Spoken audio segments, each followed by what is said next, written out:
જય શ્રી કૃષ્ણ। તો આજની વાર્તા છે રાજા ભર્તુહરિ વિશે। એક દિવસ એક ભાઈ સ્મશાનમાં બેઠા બેઠા પિંડ શેકી રહ્યા હતા। તે માણસ 3 દિવસથી ભૂખ્યો હતો। જે મળતું બળતું હતું તેને પાસે પડેલો લોટ પાણીનો જે લાડવો હતો તે શેકી રહ્યા હતા। ત્યાં સ્વર્ગમાંથી શંકર પાર્વતી માતા આકાશ માર્ગેથી ત્યાં નીકળ્યા। તે દ્રશ્ય ભગવાન શંકર અને માતા પાર્વતીજીએ જોયું।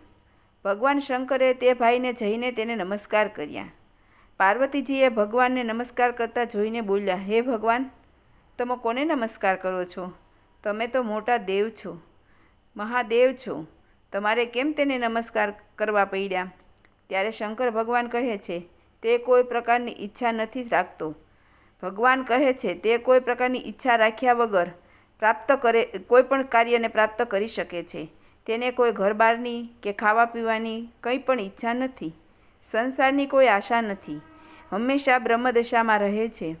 પાર્વતી માતાને વિશ્વાસ નથી બેસતો। સ્ત્રીને પૂછવાની બહુ ટેવ છે, સીધે સીધું માની લેતી નથી।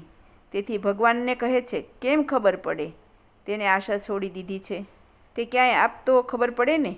આપ્યા પછી ન લે તો મનાય, માટે ચાલો ત્યાં જઈએ, તેને તમે કંઈક આપો। ત્યારે શંકર ભગવાન કહે છે, મારે ત્યાં નથી આવવું। તમારે પરીક્ષા કરવી હોય તો તમે જ જાઓ, હું અહીં વડલા નીચે બેઠો છું। ત્યાર પછી પાર્વતી માતા સ્મશાનમાં જાય છે। પેલો ભાઈ પિંડ શેકે છે। ત્યાં પાછળથી માતાજીએ કહ્યું કે, હે ભાઈ, અહીંયા નજીક શંકર ભગવાન વડલા નીચે બેઠા છે, ત્યાં ચાલો, તમારે જે જોઈએ તે વસ્તુ આપશે। ત્યારે પછી પિંડ શેકવો નહીં પડે, ફરીને ક્યાંય માગવા નહીં જવું પડે। આવું કહ્યું, પણ તે માણસે પાછું વળીને સામું પણ ન જોયું। પાર્વતી માતાએ 2-4 વખત કીધું, પણ સામું ન જોયું।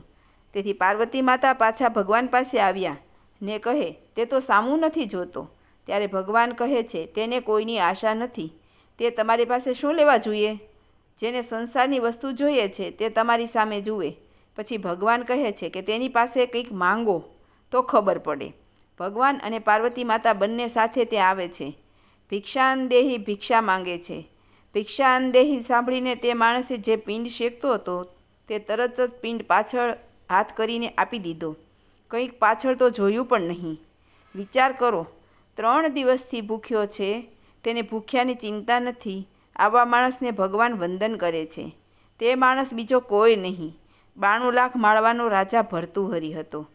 વિચાર કરો કે જેને 92 લાખ માળવો છોડી દીધો, 1600 રાણીને છોડી દીધી, આને સાચો વૈરાગ્યવાન કહેવાય।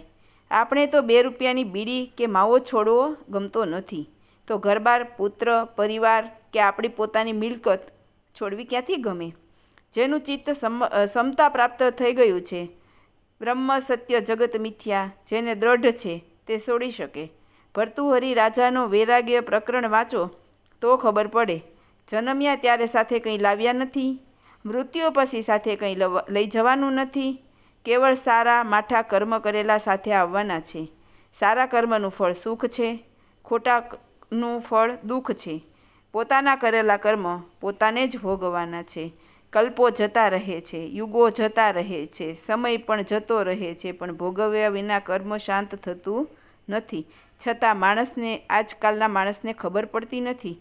પૈસાની પાછળ એટલી દોડ ભાગ કરે છે કે નથી તે પોતાના શરીરનું જોતો કે નથી પોતાના કર્મનું જોતો। ખોટું કરીએ જ જાય છે અને પછી ભોગવવું જ પડે છે। કર્મ ભોગ્યા વગર છૂટકો નથી। અસ્તુ।